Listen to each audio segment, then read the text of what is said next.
segundo H em inglês, ele é aquele R em português, o R da garganta, o R forte que a gente aprende lá na escolinha da tia Teteca, que é o mesmo do o rato roeu a roupa do rei de Roma. Ou seja, vamos botar na prática? A gente vai falar hat, hat, ham, ham, ó.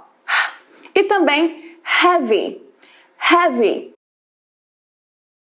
hat, hat, ham, ham, ó. E também heavy, heavy.